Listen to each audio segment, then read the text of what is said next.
I'm Dr. Ashley. And this is Sherry. And this is From Her Point of View.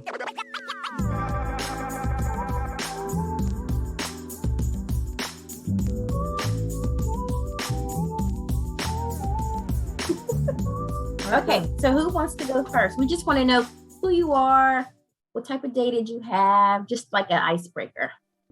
Jess, you want to go first because you're first on our screen. Okay, sure. I'm Jess, and my day went pretty well. I actually had 5 days off. I took an extra 2 days off from our little vacation for 4th of July. And so I only had a 2-day work week. So I actually feel great. But I'm still happy that it is Friday. Thanks for being here, Jess. When I sent out the invitation, you were right on it. And yes. I was so glad to see you pop up. And I'm glad that you're joining us today. Thank you for having me. Thank you. Atara. Okay, Yeah, you're next Atara. on our list. You look real relaxed, girl. I need you to sit up. Well, I have a broken ankle, and so I'm kind of laid back. Sorry. Okay. No, you're fine. I was like, she looked real relaxed. It's been a long day. I can't wait to lay down. I had a great day. I auditioned for a kitchen commercial, and I got the part. So maybe someday you'll see me. Congratulations. Congrats. So it's a good day. I'm excited. Okay, so we have KG. It's next. Kai. I don't know why it comes up that way. I'm sorry. Okay. But I'm Kai. And I had a okay day. I had a very overwhelming day as far as my anxiety. So I had a little anxiety cry before this, and now I'm feeling better, and I feel like this is gonna be a good conversation. So yeah. And this is a safe space. So if anything is said that may trigger any of you in any type of way, don't hesitate to show emotion, because again, no one can see you, but our listeners really want to feel what's happening because they're not necessarily present. Okay, Susie, you're next. Oh, hi, I'm Susie. How was my day? My day was fine. Nothing exciting, to be honest. Yeah, just dogs and enjoying the sunshine. We're in Washington, and so the mornings have been super cloudy and no sunshine at all. So like this morning started with sunshine. So we were like, yes, how exciting. But yeah, how's the bus coming along? Oh, it was a mess. It was a mess. We took it to the shop. I think they kind of took advantage of us, not looking like young kids, not knowing what we're doing. So they charged us $1,500 for a tune-up. We drove it maybe 30 minutes and broke down.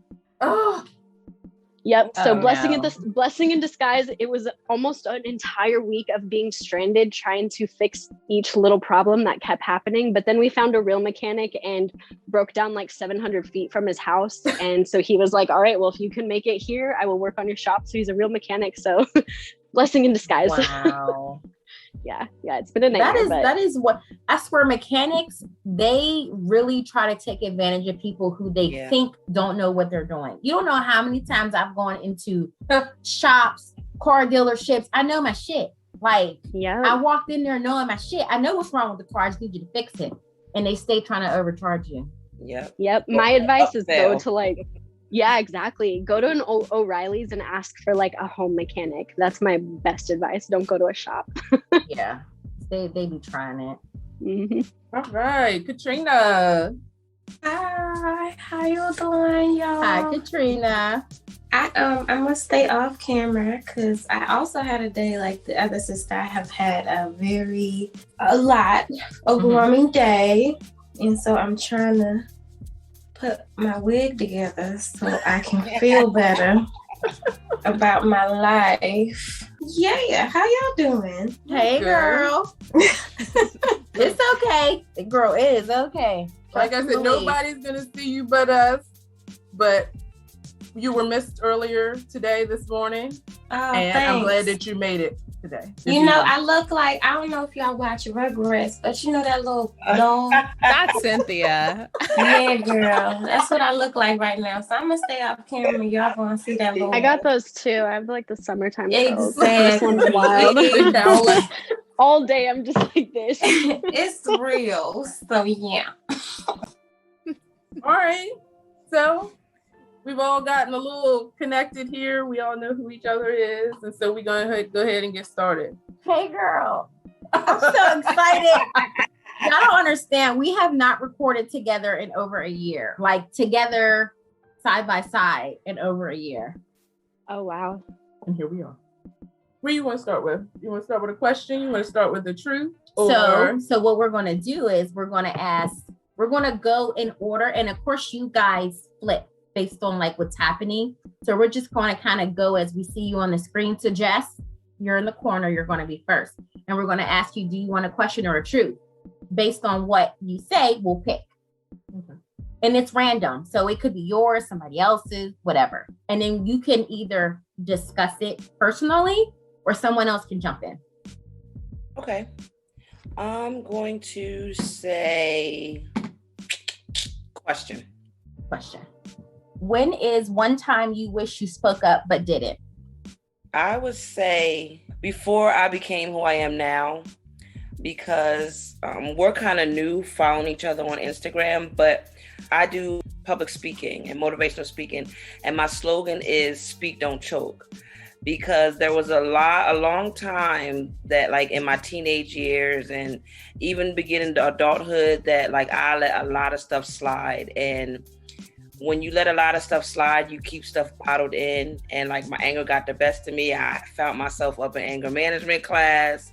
So I would say my past self, like I wish I would have been not so scared to speak up, because the end result, I still ended up, being angry, being embarrassed, 30 years old up in anger management classes. So yeah, my former self should have been speaking up. Okay. Anybody else want to jump in on that one? When is the last time you wish you spoke up but did not? I'll tell y'all, for me, it's every day. Okay. There's always something happening every single day where I have to literally bite my tongue and I feel like I should have just said how I felt. Mm-hmm. But for fear of hurting somebody else's feelings or backlash, because for me, I'm the kind of person that I want to be honest and transparent all the time. But sometimes I know that transparency and honesty will hurt the other person, not deliberately, but it just will. And so a lot of times I find myself holding back. But then it makes me have anxiety. And I saw this, was it on TikTok, where the little kid was talking about staying up at night because he's replaying conversations he should have had with people in his head. That's me. I don't say what I want to say during the day, but at night, I'm replaying that whole thing over and over again, how it could have been different. I relate to that so much.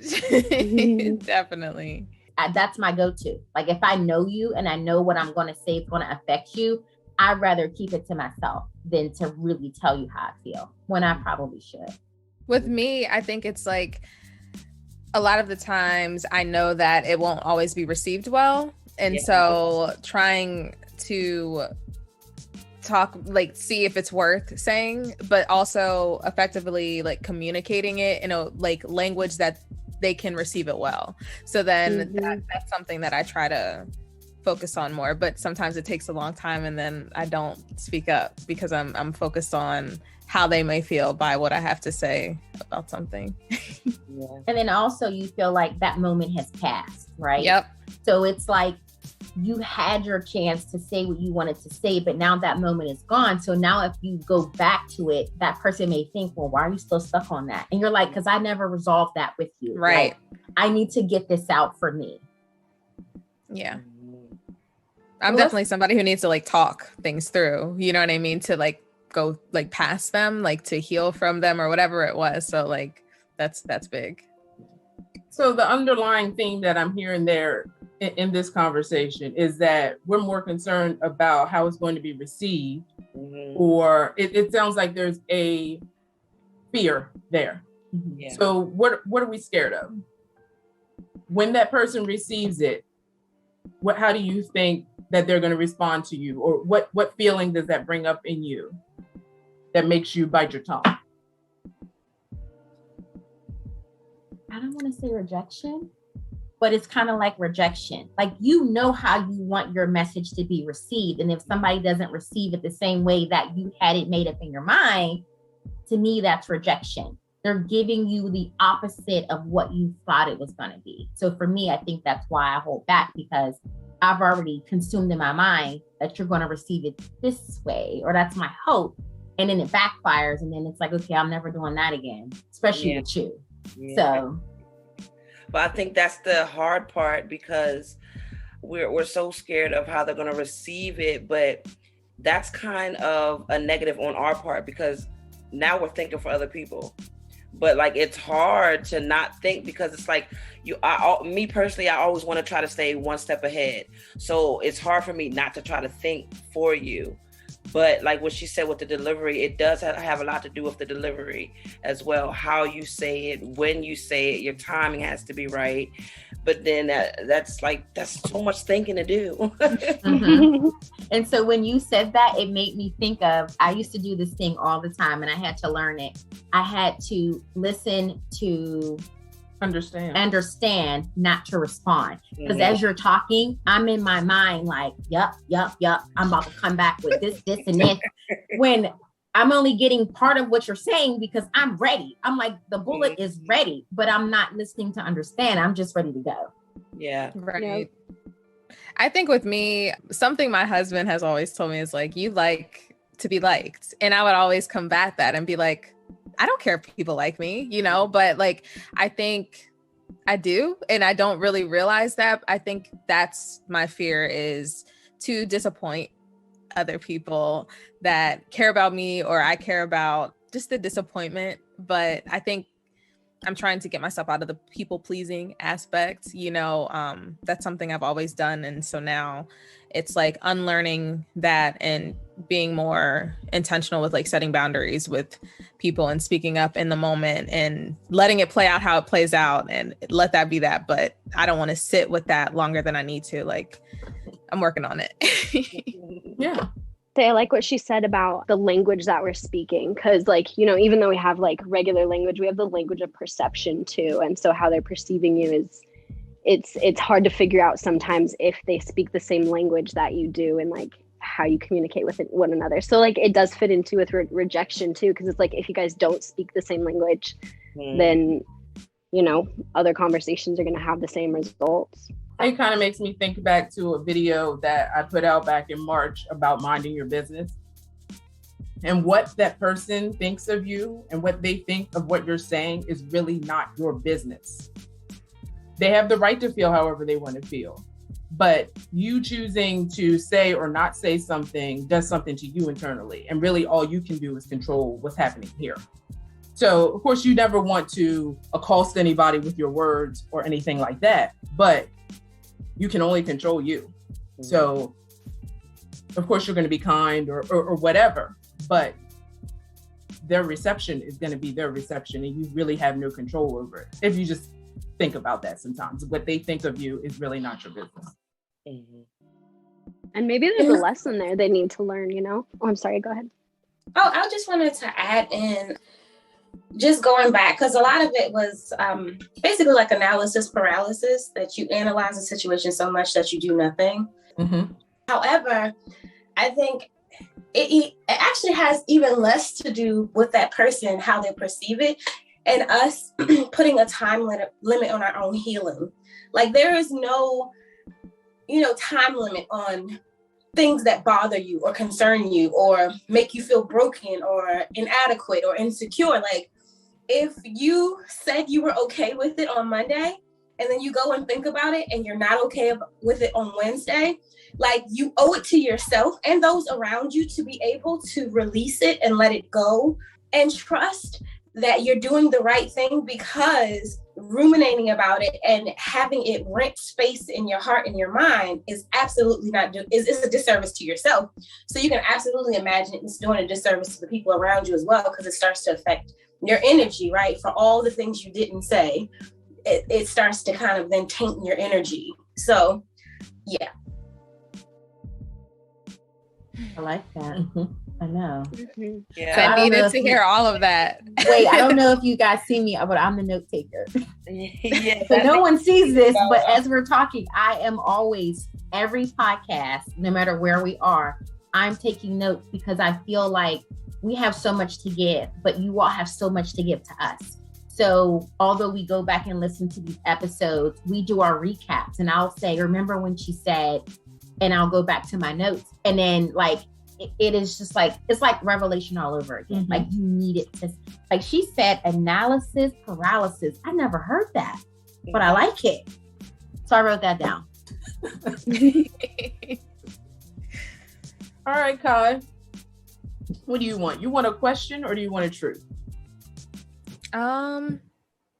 We could do a question. Okay. I remember as a child, my mother had different boyfriends throughout the time of me growing up. I grew up to be a mother, and my kids have never seen me with another man in my bed since their father, whom I haven't been with in 4 years. I also have friends that just let men in, living with them right away. And I'm like, how? So my question is, how do I get over the fear of letting someone in?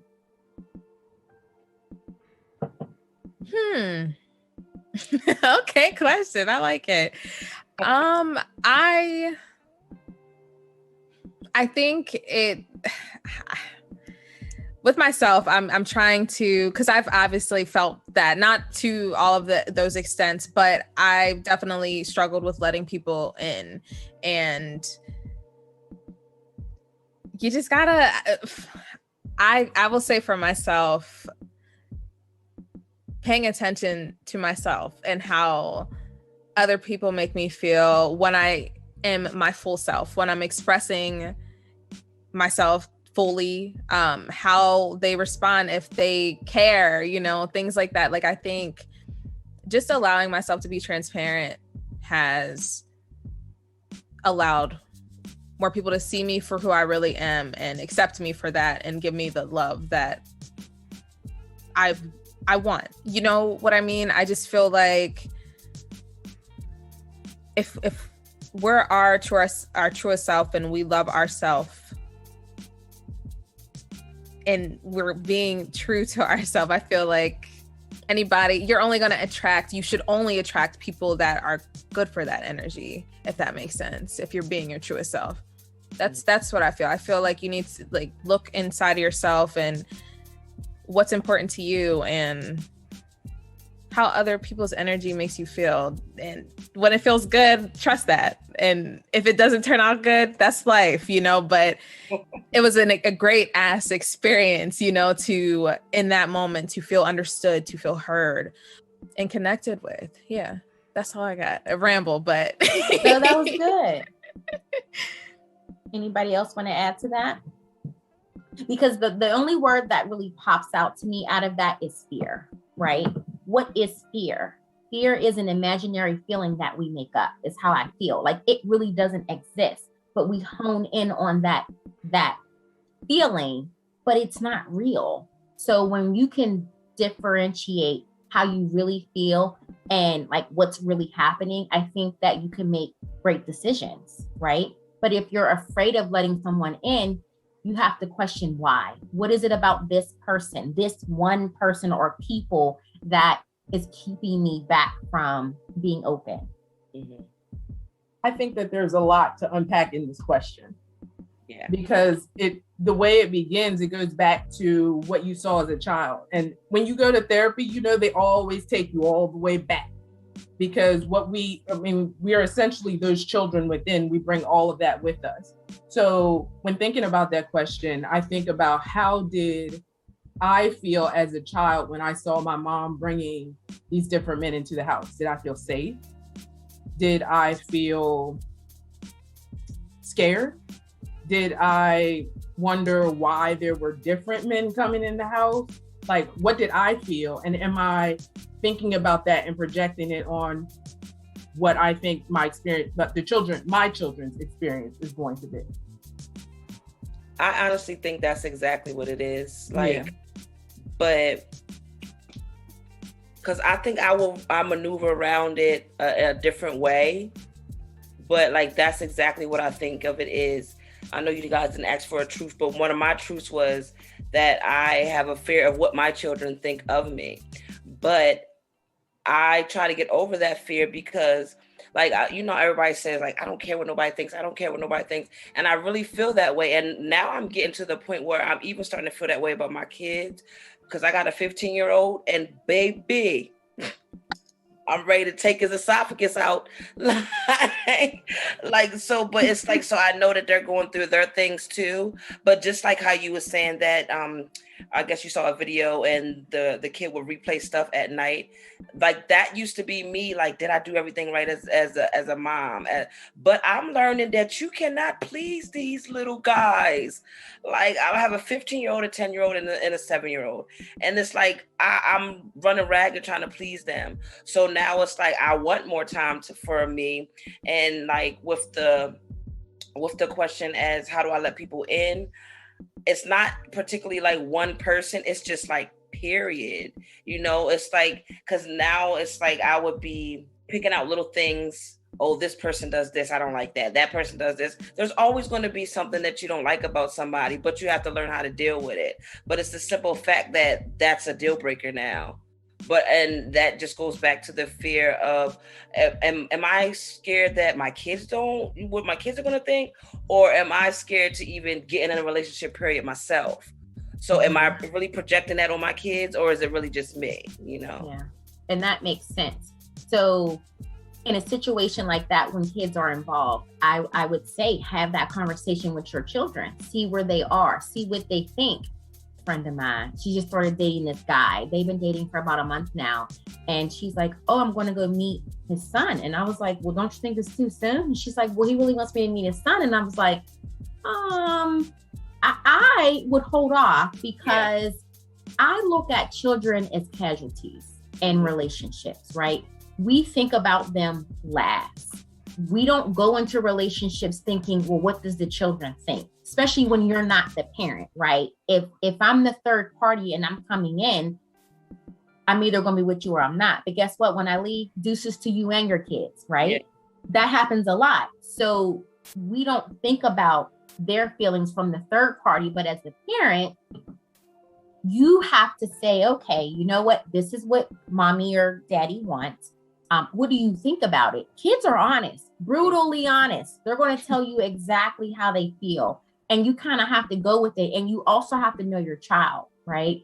Because some kids don't want to see their parents with nobody if it ain't mommy or daddy. Yeah. But knowing your child and knowing that transparency with them, if you say, hey, I'm going on a date with Bob, right? I like Bob. Bob's a nice guy. You don't like Bob? I don't like Bob. Okay. I was going to say Jeff because you're standing next to me.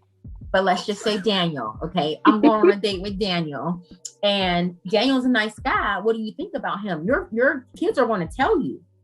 So take that advice from them. If you're operating in the sense that your care is for your children's well-being and what they think, ask them. Mm-hmm.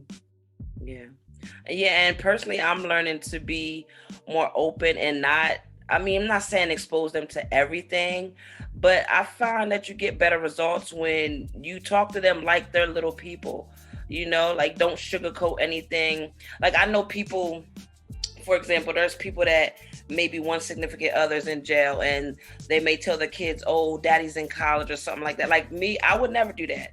I'm not going to sit up like your father's locked up, but I'm not going to lie and tell him that he's at college. And then when we go visit, and now this is what you think college is, Mm-hmm. And also I remember reading my psychology book. They were talking about little babies and stuff, but even they said that when you talk to a baby, you're not even supposed to be like the goo goo gaga stuff. You're supposed to actually talk to that child. So when they get to form their words, they're able to speak well and things like that. And I think that should be carried on to when they grow in adolescence. Like speak to that child so they can understand later. You don't got to be blunt and, tell them everything, but just don't lie, I think that ties into earlier, like the language, because everybody doesn't understand. You could say one thing to 3 different people and they could all take it different ways. You know what I mean? So I think it's like important to really know your child and know how they receive things. So you know how to communicate that in an effective way to have an effective conversation with them, Can I hear the question again? Sure. I remember as a child, my mother had different boyfriends throughout the time of me growing up. I grew up to be a mother, and my kids have never seen me with another man in my bed since their father, whom I haven't been with in 4 years. I also have friends that just let men in and living with them right away. And I'm like, how? So my question is, how do I get over the fear of letting someone in? Okay, so I listened to everyone, and I think that everybody gave such great advice. The overarching theme of that question is safety. I mean, what they're saying is I didn't really feel safe as a child. And so because I didn't feel safe as a child, and I really don't know what that looks like. And safety is like so much, it's all encompassing. I didn't feel safe to voice my opinion, to say, hey, I don't like when you bring over so-and-so, he makes me uncomfortable. I didn't feel safe that if I voiced my opinion, that it would be warranted and heard and it'd be received well, because maybe my mother, unfortunately, at that time was putting her own feelings above my safety, what I felt, what I needed to feel like I was in a safe home. And so I wanted, whoever asked the question, I will say that I think that it is a healthy fear. Because it was a lived experience. It's not irrational to want to make sure that the people that you have for yourself and for your children make you feel safe. And so as women, I think that, we're so taught to like make sure they're a provider, make sure they get along with the kids, make sure that whatever, well, all these things, but nobody says, but do you feel safe? Do you feel calm? Do you feel at peace? And so I would say, don't beat yourself up for feeling fearful, because it is a healthy fear, because you've lived that experience, and I validate that whatever you experienced was real. And just to do your best to maybe change it from fear, because that kind of takes power away from you. But to say, I have the power to choose people that I know will add to my safe environment that I have for my home and my children. And that will be my focus going forward. Because I mean, certain verbiage we say, certain words we say already kind of take power from us and make us feel like it's something wrong with us, So there's nothing wrong with the fear you have, but you do have the power to create safe spaces for your children, even though you may not have experienced that in your own home. Exactly. Does that make sense? Yes, Katrina, thank you. And then going back to the question, like the question itself, how do I get over the fear of letting someone in? I think about doing this incrementally.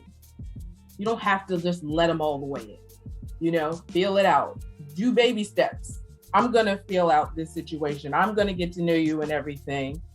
And I may spend time with you, but incrementally, you'll start being a part and, integrated into my family, integrated into being around my children, into my home, things like that. As you earn my trust, as I start feeling safe, it doesn't have to be all at once, but it is something that if it's important to you to be in relationship with someone, that you start letting them in little by little. And I also wanted to add to that, when you have that experience as a child, it's important to go back and check back in with your child, right? Because there was a point in time when you were a child that maybe your mom or dad didn't check in on you, right? These people are coming in and you just have to accept it. If this is what you're choosing to do or to have, great, go for it. But be sure to always check back in with your child to make sure that you are on the same page. I like that. Can I add? So when I was 16, I actually got emancipated because of who my mom was seeing. So for me, though, I would say I never really judged her with the relationships that she had. And I would have like family members who would make comments and stuff, but I never personally judged her. But when I would judge her was when she didn't have like enough love for herself to know when to leave. So I would say instead of being like afraid of letting someone in, replace it with the power of knowing that you can leave. Mm-hmm. And so you hold that in every single moment. Yep. So hopefully that helps whoever's question that was, but that was a really good question. So thank you for whoever provided that. So Susie, you're next. You want a question or you want a truth? Let's do a question. The question is, what is your most self-destructing habit? Let's see. Probably procrastinating. I would definitely say procrastinating. I'm a Pisces and we are self-sabotaging. So it's like any moment or opportunity to distract me from what I should be doing, I'm like, oh yes, that sounds like so much fun. Yeah.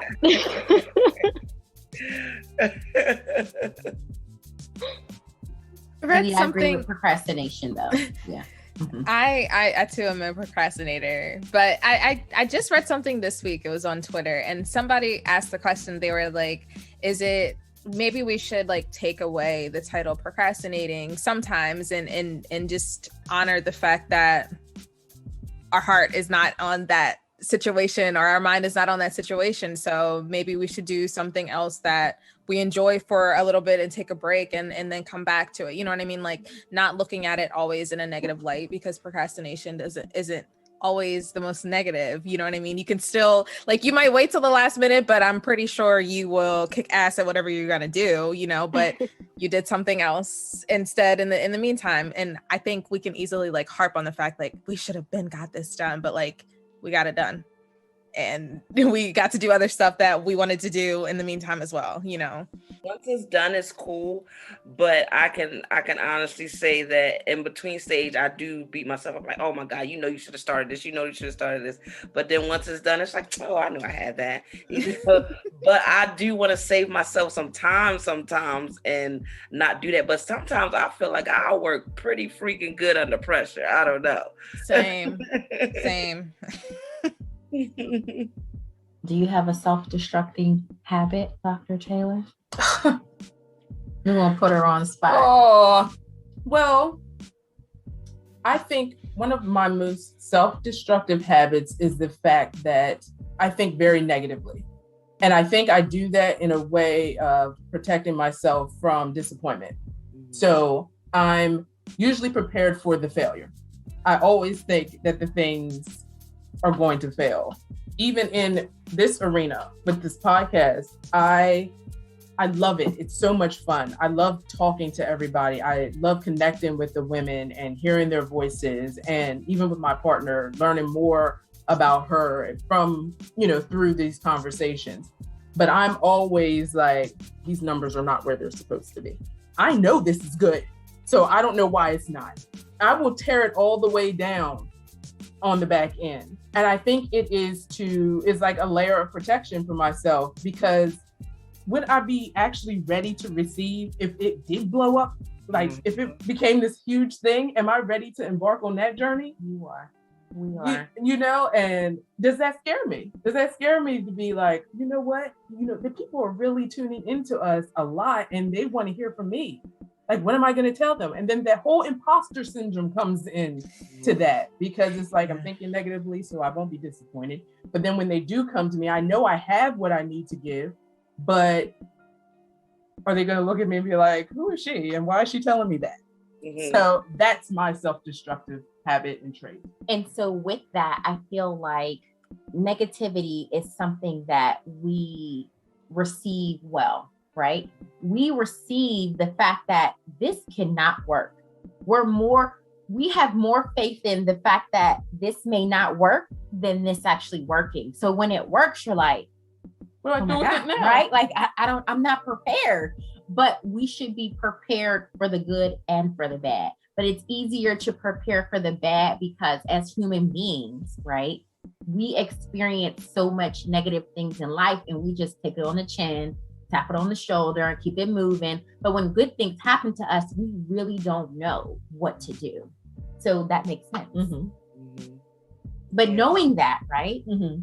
You change your behavior. I'm here, y'all. It's coming. Rooting her on, like, no, we good. You all right? We gonna figure it out. Yes, and I am learning to applaud the successes. And when I see the numbers peaking on, I'm like, oh my God, this many people listen today. What in the world is going on? And what do I? And you go, because we lit.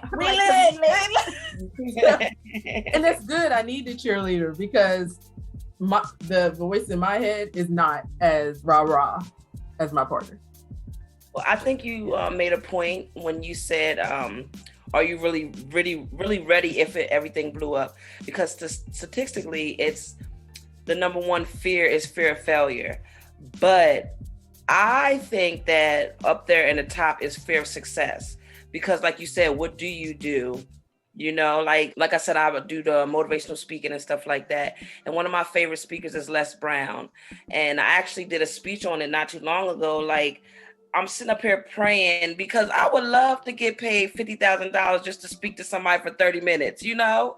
So, but then I thought about it, like, what if some type of way Les Brown got your email and was like, Jessica, I would like you to come do a speaking engagement. Am I even ready? You know, so we're sitting up here wanting all of this stuff, but I think that you hit it on the nose when you said, yes, you ready. Yes, you're ready. But I think that it's a fear too. Fear of what do I do with it once I do get it? Mm-hmm. Like, I don't want to break it, you know? Oh, okay. So can I just say something? You can say whatever you want. I completely understand everything. I don't know if y'all saw my little clap I was clapping while you guys are talking.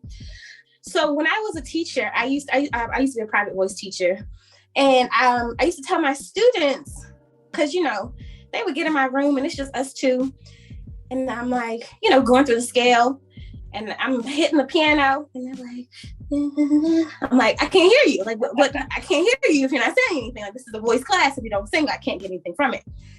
And, you know, that would really bother them because we are not attuned to hearing our own voice powerfully and freely, right? Not contrived, not, you know what I mean? And so I would say to them, you know, when you buy gifts for a person, you don't buy them with the intention of holding on to it. You bought that gift to give it away. It is not our job to then say what they do with the gift. If they re-gift it to somebody, if they never wear the sweater you bought, you are only in charge of your gift. And to me, everyone in this space is doing the work. We're too concerned about what happens when we give the gift away. But that is the blessing of our gift, that it will affect whomever it is supposed to affect exactly as it should. When we give our gift, we only do a disservice when we hold our gifts to ourselves. That's really the only disservice. It doesn't matter if you thought you weren't completely prepared, if you procrastinated the night before. What is important is that God gave you a gift. You did the assignment, and then everything will grow exponentially as it should because you got out of your own way. Mm-hmm. Nothing else matters, I think. Yeah. And once you get through it, you actually are surprised, because I just did a speech for the Martin Luther King thing, and it was supposed to be a live event, but because of COVID, we actually did how we're doing now. We pre-recorded it and then showed it like that. So it was just me doing my speech and a couple of the cameramen. And then I get down off the stage, and then this like little old random lady comes to me like, I needed to hear everything you just said. And she wasn't even who I was speaking to. She was just recording. But I got in my car and I cried because I thought that I didn't do well. I wanted to memorize everything, even though it wasn't live. I wanted to memorize it. But even though I didn't memorize it, I still moved somebody that I didn't even expect to move. So I wanted to add, as everybody was speaking, I was thinking, because I was like, well, what is my self-destructing trait, right? And so for me, I don't think that I come off this way, but I may, I don't know. But there's always doubt, right? So for me, my self-destructive trait is not feeling like what I'm doing is enough, right? As she will tell you, I will run myself into the ground and still be like, there's so much more I can do. And it's literally, I have nothing else to give. I'm squeezing out nothing. And I'm in my mind, I'm like, I could do so much more, but I just can't. And so for me, knowing that I'm giving everything my all, I always feel like there's so much more that I can do. And in reality, a lot of times there's not. So that's my self-destructive trait. I run myself into the ground in a lot of situations because I'm giving more than what I have, thinking that it's not enough. That definitely resonates with me as well. And I'm sure like a lot of us, I think some of it is us. So that is a part of my self-destructive nature. I also learned at 33 that I have an extreme chemical imbalance. And so what happens is I'll do these amazing things, these great things, and I have this great endorphin rush. And because my body can't regulate itself, the next day I have a dopamine crash and I am struggling and spiraling, right? And so some of it is chemical. I can't do anything about it, but some of it is also what I've learned to attach to my worth. I don't always feel worthy if I don't have the accolade and praise to follow. I don't always feel worthy if somebody didn't say good job, which means that I had to do something for them to say good job, right?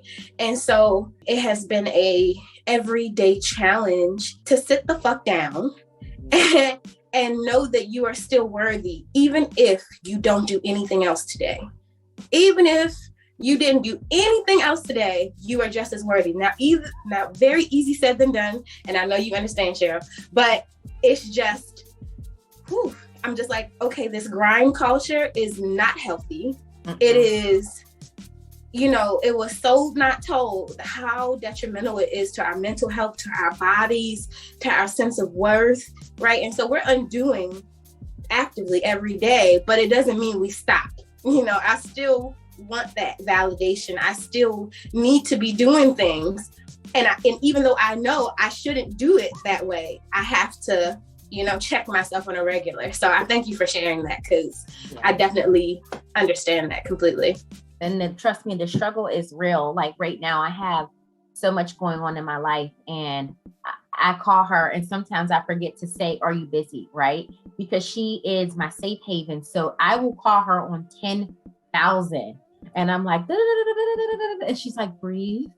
It's okay. Okay, what happened? Okay, you need to sit down. You need to stop." And sometimes I just need someone that I trust to say, it's okay. It's okay to stop where you are. It's okay to not do one more thing. Like I wake up on 1,000, I go to bed on 1,000, right? Some days, and I'm just like, how do I function this way? And when you said chemical imbalance, we never look at ourselves as really having a real problem, because society shows that this is how you're supposed to be, right? You're supposed to be out here grinding and giving it and giving it and giving it, whether people appreciate it or not. And that's not the way to go. It's so unhealthy to operate this way day in and day out. But a lot of us do it. And a lot of us don't have that safe space where you can call someone or pick up the phone, and social media is not it. Okay. I stray away from social media. When I'm in my feelings, I just put my phone away, because it's not your business. And I try to find that space where I can, and I journal a lot too, because that's my safe space also. And I will say in my journal how worthless I feel because I didn't do XYZ, when XYZ was all I had to give. I think social media plays a big part in the society with wanting to be liked or wanting a pat on the back and things like that. Especially with like the millennial age, we just always want that. And that's the hard part to get away from, because it's what society has our mind set on. Like if we don't have this many numbers, then maybe we're not popping. And even though, like when she was saying that if the numbers are up, she feels some type of way. A lot of times there's people watching that you might not even know, like before I actually downloaded the podcast on Spotify, I heard a couple episodes, but then I went back like, hold on, this is not even on one of my channels. So there's probably people out there that have listened, but they haven't, downloaded it or something like that. There's always someone watching, but we just forget that. We put that in the back of our head because we want that visual of, okay, yeah, it's up there. The numbers are up there. Oh, they like me. They really like me. We have to have that visual, when the whole time there's people that might be even scared to speak up and say, oh, I liked it, what you said. I related to what you said. There's value in just it being fulfilling to me. Yes. And that's what I also fail to accept sometimes. It feels good to me. This feels good to me. So even if it didn't connect with someone else, I feel good about it. And I'm going to keep doing it because it feels good to me. And that's really where, from her point of view, started from. Right. It started from us just talking and realizing, like, these conversations are epic, is what I would always say. We're having epic conversations, but it's just me and you. Like, we need to open this up. And she was like, really? And I was like, yeah, we should open this up. And we didn't know what we were doing, but we opened it up, and we're a little over a year in, and we're still opening it up. So yes. And the conversations are good. The connection is good. And I have relationships with some of you on here. Just hearing the way you talk about yourselves and wishing that you could see yourself through my eyes, and really appreciating the way you guys, some of the ones that I'm connected, how you see me helps me a lot. I mean, when I sit beside you, Katrina, and you tell me I look beautiful today, and I'm like, what? Or you touch me on my shoulder and I'm stiff as a board, but I need it, but I don't necessarily know how to receive it. And that's it's kind of a destructive thing for me, because you're pouring into me, and then I'm like putting my hand over the cup, like, don't put anything in here. So and again, it's okay. It's okay. Now, I see you for real, and you be trying to hide. But anyway, it's okay, because we are not this way for no reason, right? My gift is to keep pouring. Yeah. I don't care if you put a lid on it. I'm gonna be like, hey, I saw you have that lid today. That's cute. Can I take it off? You know what I mean? That's my job. Until you're able, it's my job to keep pouring. Right. Because we don't just stop being this all of a sudden, Mm-hmm. And we all need people like that in our lives, who are willing to pour into our cup, even when we're trying to cover it, because those people are the people that you want to keep around. Like, they're going to keep you where you need to be, even if you don't want to be there. That's a good one. Anybody else want to share their self-destructive trait? I would say mine is to not speak up sometimes, and not set boundaries when they should be set. Just trusting my intuition when something doesn't feel good or safe, and adjust accordingly, and not care about how others feel, because it's about my safety and my comfort. As long as it's not detrimental to anybody else, like, I should be okay with being selfish in that way. Sometimes I feel like I give too many chances for people.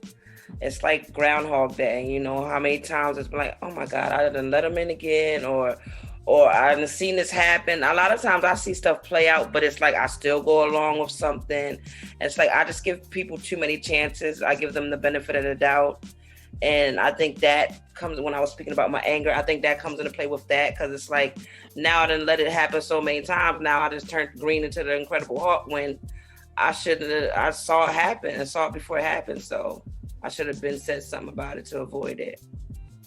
So that goes back to one of our original questions, speaking up, right? Not being afraid to speak up and say these things and have these conversations of, hey, this is okay, this is not okay, when we need to say them at that moment, not really caring about how it's going to affect the other person, because later on in the day, you're going to be more affected by not saying anything at all. Yeah. Than actually saying something.